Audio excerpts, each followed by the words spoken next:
Ini adalah episode ketiga.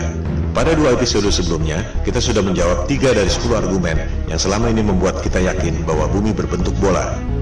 Pada episode ini, kita akan membahas topik nomor 4 dan 5, yaitu soal teori bumi mengelilingi matahari dan gravitasi Newton yang merupakan landasan dari seluruh dogma sains modern. Kita mulai dengan topik keempat, tentang persepsi bahwa Galileo membuktikan teori heliosentrik atau bumi mengelilingi matahari. Manusia sudah ribuan tahun mengamati alam semesta. Apa yang mereka lihat adalah sama dengan apa yang kita lihat saat ini jika otak kita tidak dijejali dengan berbagai propaganda sebelumnya. Jangan sekali-sekali meremehkan para astronom kuno, karena merekalah kapal laut bisa menyeberangi benua tanpa kompas hanya dengan melihat formasi bintang. Zodiak yang Anda pakai sekarang merupakan hasil pengamatan mereka. Mereka mampu menghitung gerhana secara akurat. Jika Anda melihat situs resmi NASA, perhitungan astronom kuno masih digunakan sampai sekarang. Mereka mampu menghitung pergerakan bintang selama 25.000 tahun yang disebut sebagai The Great Platonic Year. NASA pun masih menggunakannya sampai sekarang. Jika kita melihat langit, kondisinya persis seperti di planetarium, bahwa kita dan bumi ini diam. Bintang-bintang berputar mengelilingi kita pada langit yang berbentuk kubah. Semua bintang berputar, kecuali satu yang posisinya tak pernah berubah, yakni bintang utara atau North Star. Para astronom kuno memandang bahwa bintang utara terletak pada titik puncak yang merupakan poros kubah. Itu sebabnya bintang utara posisinya tetap, dan bintang-bintang lain posisinya berputar. Kondisi bumi datar dengan langit berbentuk kubah merupakan kosmologi yang umum pada agama-agama besar di dunia.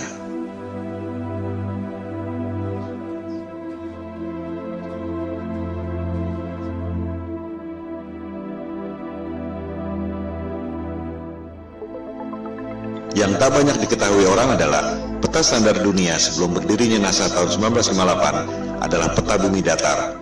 Silakan Anda buka situs Boston Public Library. Anda akan menemukan peta seperti ini. Judulnya, Peta Standar Dunia yang Baru. Ciri-ciri peta bumi datar ialah pusat lingkaran adalah kutub utara. Oleh sebab itulah jarum kompas selalu menunjuk arah utara, yaitu ke pusat lingkaran bumi. Posisinya persis di bawah bintang utara tempat semua bintang berputar, seperti yang telah dijelaskan tadi. Pulau-pulau dan benua-benua tersebar mengelilingi pusat lingkaran, yakni kutub utara. Sehingga, jika kita terbang dari barat ke timur, akan kembali ke tempat semula di barat, sesuai arah jarum kompas yang selalu menunjuk arah utara, yakni pusat lingkaran bumi. Bagian terluar adalah Antartika, tembok es yang mengelilingi bumi.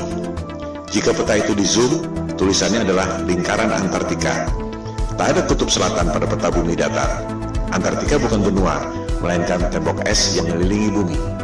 Boston Public Library itu masih menyimpan arsip peta-peta bumi datar yang merupakan peta standar dunia sebelum NASA didirikan tahun 1958. Antartika bukan benua. Jika di zoom, tulisannya Impassable Ice atau tembok es yang tak dapat dilewati. Kita akan membahas soal tembok es Antartika ini pada episode berikutnya. Juga akan dibahas bagaimana USGS, United States of Geological Survey, lembaga paling kredibel di bidang geologi dan ilmu bumi, membuat peta bumi bola berdasarkan peta bumi datar. Anda bisa cek sendiri di situs USGS. Pembuatan peta bumi datar menjadi bumi bola disebut azimuthal equidistant dengan menggunakan rumus matematika yang dibuat oleh Al-Biruni, cendekiawan muslim 1000 tahun lalu. USGS menerangkan bahwa peta bumi datar merupakan dasar yang akurat untuk membuat peta atlas nasional Amerika Serikat untuk mengukur jarak penerbangan dan menentukan arah antena. Bahkan, disebut pula bahwa peta bumi datar merupakan dasar pembuatan logo PBB tahun 1945. Inilah realitas peta dunia sebelum dibentuknya NASA tahun 1958. Silakan Anda perhatikan logo PBB. Kutub utara adanya di tengah lingkaran. Benua-benua mengelilingi pusat lingkaran. Tak ada kutub selatan alias Antartika di logo PBB. Yang ada ialah tembok es yang mengelilingi bumi datar. Anda pun bisa cek sendiri video resmi yang diterbitkan oleh Gedung Putih Amerika Serikat. Terlihat di situ ruang rahasia Presiden Kennedy yang menjabat sampai tahun 1963 menggunakan peta bumi datar di ruang kerja rahasianya. Kita akan membahas hal ini pada episode 4 setelah episode 3 ini. Kembali pada kosmologi bumi datar. Teori bumi pusat alam semesta ini disebut geosentrik, menjadi bagian dari sains sejak dipaparkan oleh ilmuwan Yunani kuno Ptolemy Ia menghitung dengan rumus matematika secara cermat tentang pergerakan benda-benda langit mengelilingi bumi. Perhitungan Ptolemei sangat akurat, sampai sekarang masih sering dibuatkan model komputernya. Hasil pergerakan planet-planet mengelilingi bumi menghasilkan pola yang disebut geometri suci atau sacred geometry, the golden ratio. Ketika itu, manusia menempatkan scientia atau pengetahuan di bawah sapientia, divine wisdom. Demikian halnya dengan penerus Ptolemei, yakni cendekiawan Muslim Ibnu Sina. Ia mengemukakan tesis tentang langit ketujuh dan seterusnya sebagai lapisan kubah celestial atau kubah bumi itu. Dari pola pergerakan benda-benda langit seperti itu, kita tentu berpikir bahwa pasti ada kecerdasan ilahiyah, Tuhan yang Maha Kuasa, yang membuat ini semua. Bahwa ruh dan kecerdasan kita berasal dari atas, yaitu kecerdasan transendental. Hal itu yang tak diinginkan oleh sains modern yang mempropagandakan bahwa alam semesta terjadi secara acak atau random. Kecelakaan kosmik dalam galaksi mati yang tak bertuhan, di mana kecerdasan Anda berasal dari bawah, yaitu evolusi dari submolekul. Teori bumi mengelilingi matahari juga sudah ada sejak 2500 tahun lalu. Teori ini dikemukakan oleh penyembah dewa matahari, Martianus Capella. Sains barat menganggap teori bumi mengelilingi matahari dikemukakan oleh Copernicus, dilanjutkan oleh Galileo. Padahal Copernicus dalam bukunya mengatakan bahwa ia sangat dipengaruhi oleh Martianus Capella, tokoh pagan alias musyrik penyembah dewa matahari yang hidup 2000 tahun sebelumnya. Kebanyakan orang berpikir bahwa Galileo membuktikan teori bumi mengelilingi matahari, seolah Galileo dihukum oleh otoritas agama karena mengatakan kebenaran, bahwa agama adalah korup, saintis adalah pahlawan. Padahal yang terjadi justru sebaliknya. Silakan Anda cek buku The Genesis of Science yang sudah dirangkum pada Wikipedia. Otoritas agama memberi kesempatan pada Galileo untuk membuktikan teorinya. Justru Galileo yang gagal membuktikannya. Pembuktian saintifik yang gagal dilakukan oleh Galileo ini disebut stellar parallax, yang masih dilakukan orang sampai sekarang. Sederhananya seperti ini. Jika Anda berdiri di posisi A, melihat pucuk pohon C, akan terlihat bahwa pucuk pohon C itu seolah berada di depan tebing X. Jika Anda berdiri di posisi B, melihat pucuk pohon yang sama, akan terlihat bahwa pucuk pohon C itu seolah berada di depan tebing Y. Padahal sebenarnya pohon dan tebingnya tidak berubah. Yang berubah adalah posisi dan sudut pandang Anda. Analogi sederhana itu diterapkan pada sudut pandang kita lewat teleskop, jika betul bumi berputar mengelilingi matahari dalam 12 bulan. Ketika bumi berada di posisi A, katakan pada bulan Januari, kita melalui teleskop akan melihat bintang C, posisinya ada di depan rasi bintang X. Setengah tahun kemudian, misalnya pada bulan Juli, kita melalui teleskop akan melihat bintang C, posisinya ada di depan rasi bintang Y. Sederhana bukan? Pengujian stellar parallax ini yang dilakukan oleh Galileo dengan menggunakan teleskop. Hasilnya gagal. Rasi bintang tidak berubah. Artinya, buminya diam, tidak berputar mengelilingi matahari. Hal ini yang tidak diajarkan di sekolah. Seolah-olah Galileo dihukum karena menyampaikan kebenaran. Padahal ia gagal membuktikan teorinya. Galileo marah dan menyerang Paus Urban VIII lewat buku Dialogue Concerning the Two Chief World Systems. Jadi, sebenarnya ia dihukum karena pemberontakan politik, bukan karena sains. Disinilah kebohongan sains modern dimulai. Teori bumi mengelilingi matahari diajarkan di sekolah-sekolah Eropa sejak abad ke-16, meski sebenarnya belum terbukti. Bahkan ketika itu belum ada teori gravitasi. Ini merupakan konsekuensi politik Eropa abad pencerahan yang ingin lepas dari otoritas agama. Percobaan stellar parallax ini terus dilakukan sampai berabad-abad kemudian. Terakhir dilakukan oleh NASA dan Harvard University. Silakan Anda cek, hasilnya ada di perpustakaan Harvard University. Seiring dengan kemajuan teleskop, dilaporkan bahwa terlihat posisi bintang memang berubah. Masalahnya, yang separuh bergerak ke kiri, yang separuh lagi bergerak ke kanan. Fenomena ini disebut negative parallax. Artinya apa? Artinya tak mungkin bumi mengelilingi matahari jika bintangnya bergerak berlawanan arah. Artinya, buminya diam, posisi bintang-bintangnya yang berubah. Separuh ke kiri, separuh ke kanan. Ini hanya mungkin terjadi jika kubah celestialnya, alias langitnya, ada berlapis, seperti yang dikemukakan oleh Ibnu Sina tadi. Kesimpulannya, persepsi bahwa Galileo membuktikan teori bumi mengelilingi matahari adalah salah besar. Pertama, Galileo gagal membuktikan teorinya, di mana rasi bintang atau stellar parallax tidak berubah. Kedua, sampai zaman modern pun, NASA dan Harvard University tak berhasil membuktikan stellar parallax. Yang ada justru negatif parallax, separuh rasi ke kiri, separuh rasi ke kanan. Dengan demikian, terbukti bahwa teori bumi mengelilingi matahari yang dikemukakan oleh Copernicus dan Galileo yang diajarkan di sekolah-sekolah seluruh dunia dan merupakan indoktrinasi ke otak kita semua adalah kebohongan sains modern.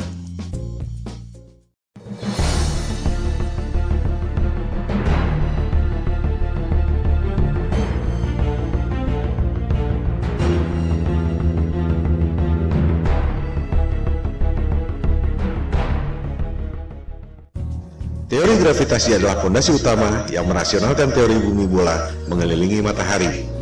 Kita tidak jatuh meski posisi kepala kita di bawah dan kaki kita di atas karena gravitasi. Kita tidak terlempar meski bumi berputar mengelilingi matahari karena ada gravitasi.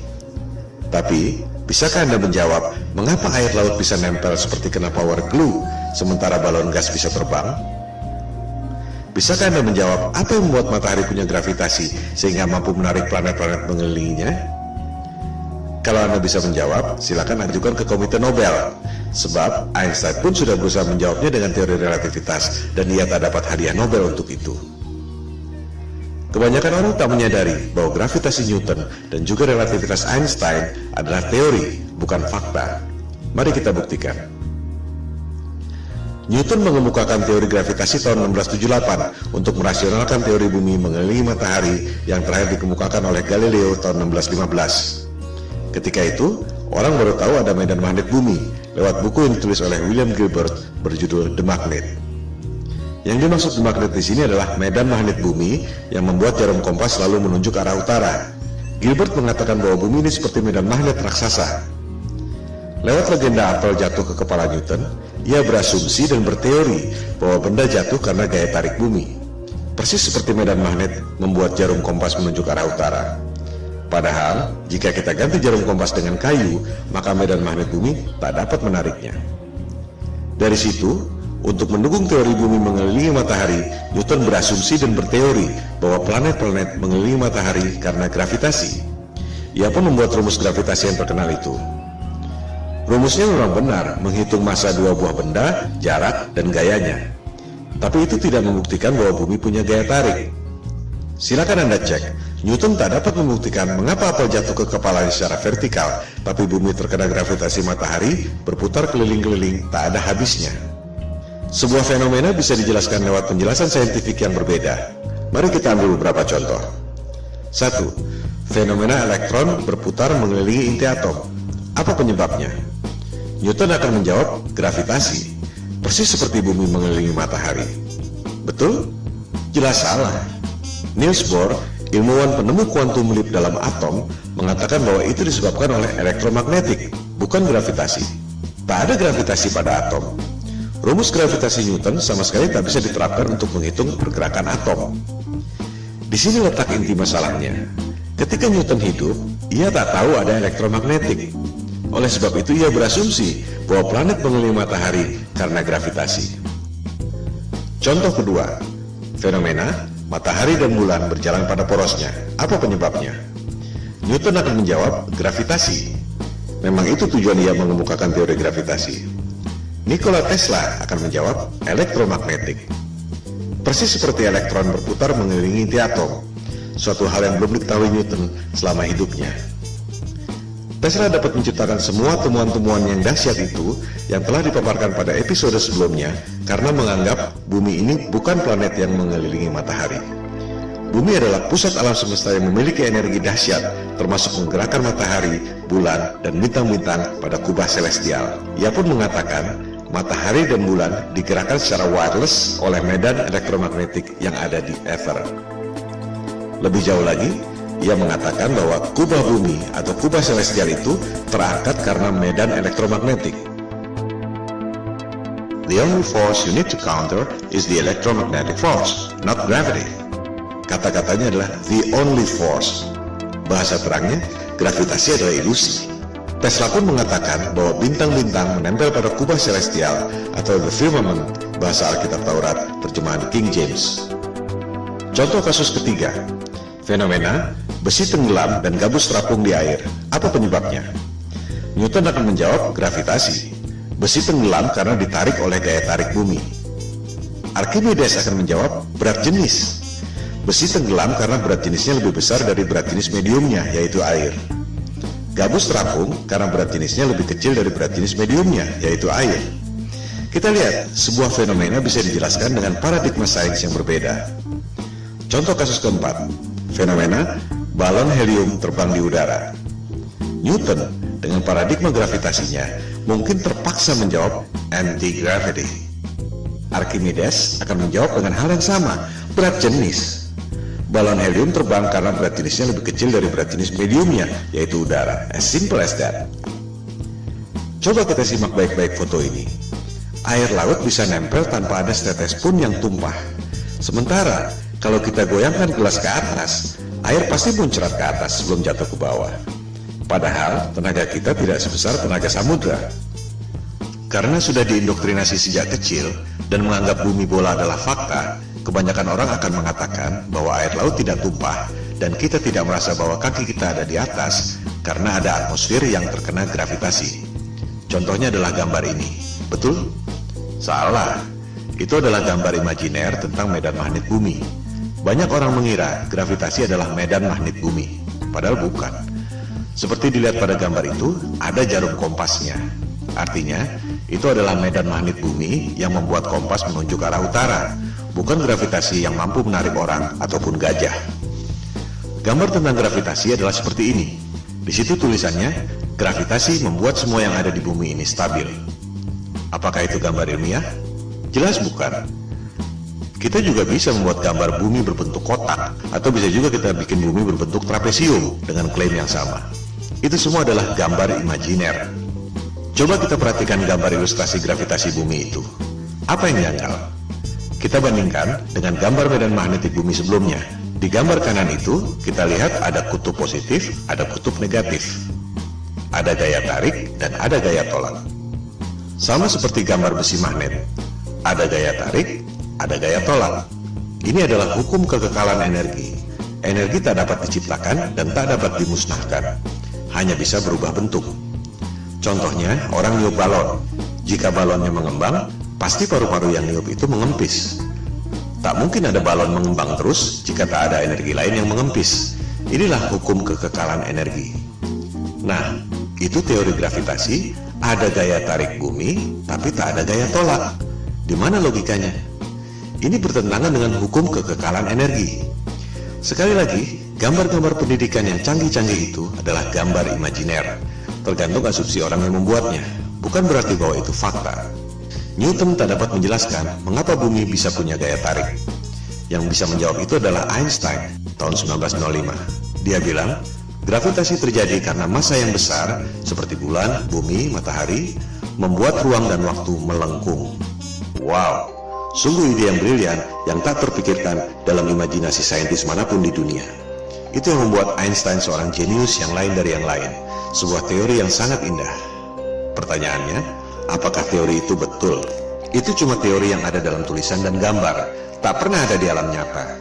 Contohnya ini, orang mencoba menjelaskan teori relativitas Einstein, bagaimana ruang dan waktu melengkung, menciptakan gravitasi yang membuat planet-planet mengelilingi matahari.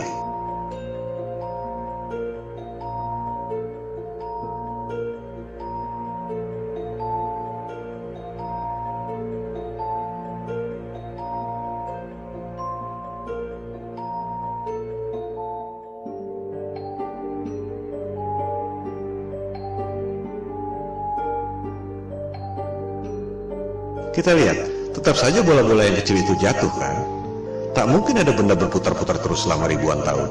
Ini semua adalah teori ilusi, dan orang sedunia terpesona dengan pertunjukan sulap itu. I hate to say this, but there's no such thing as the force of gravity. Well, I wish I didn't know that. Sorry, say that again, Marcus. There's no such thing as the force of gravity. Well, explain that. I can explain it with some maggots. That's why it took Einstein to realise, it took a genius to realise that there is no force, but all that's happening is the Earth is moving in a straight line, but of course a straight line, or the shortest distance between 2 points, in a kind of curved thing like this, is a circle. It's a circle. Sort of like using psychedelic drugs, say. Gravitasi adalah ilusi, yang nyata adalah elektromagnetik dan berat jenis. Mari kita buktikan.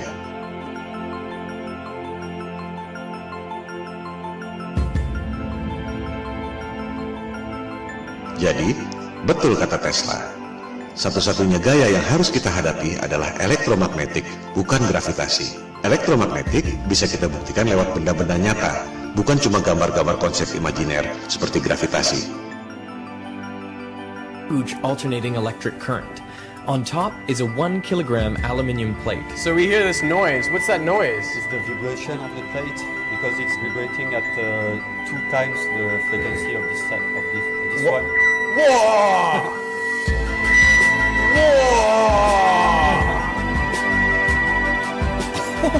How does it do that?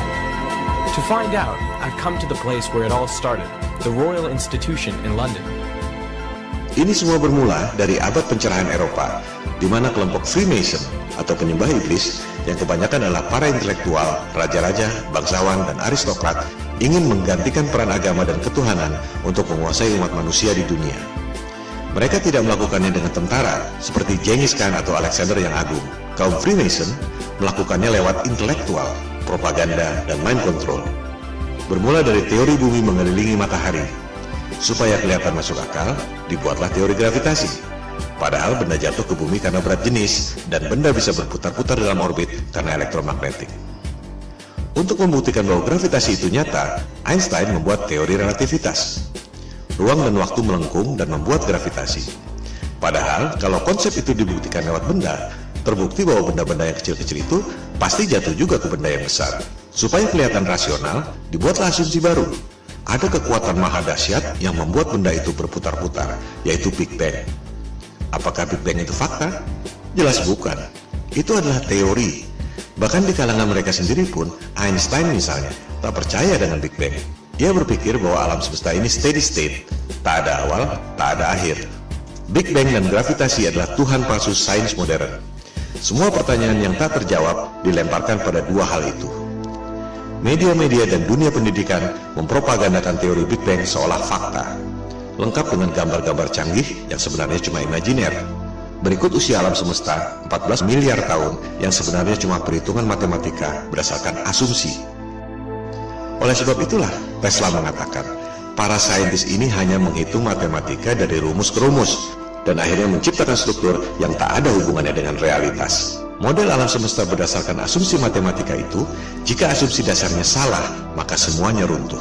Gravitasi adalah ilusi, yang nyata ialah elektromagnetik dan berat jenis. Oleh sebab itulah, Goethe, intelektual terkenal dari Jerman, mengatakan bahwa gravitasi Newton itu adalah mistisisme sains. Newton menipu diri sendiri. Saya mengutuknya. Itu adalah kosmologi orang gila, kata Goethe. Dengan demikian, kita tutup argumen kelima yang membuat kita sebelumnya yakin bahwa bumi ini berbentuk bola.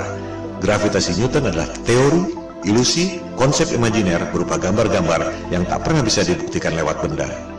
Gravitasi dan juga Big Bang adalah Tuhan palsu yang merupakan fondasi utama kebohongan sains modern.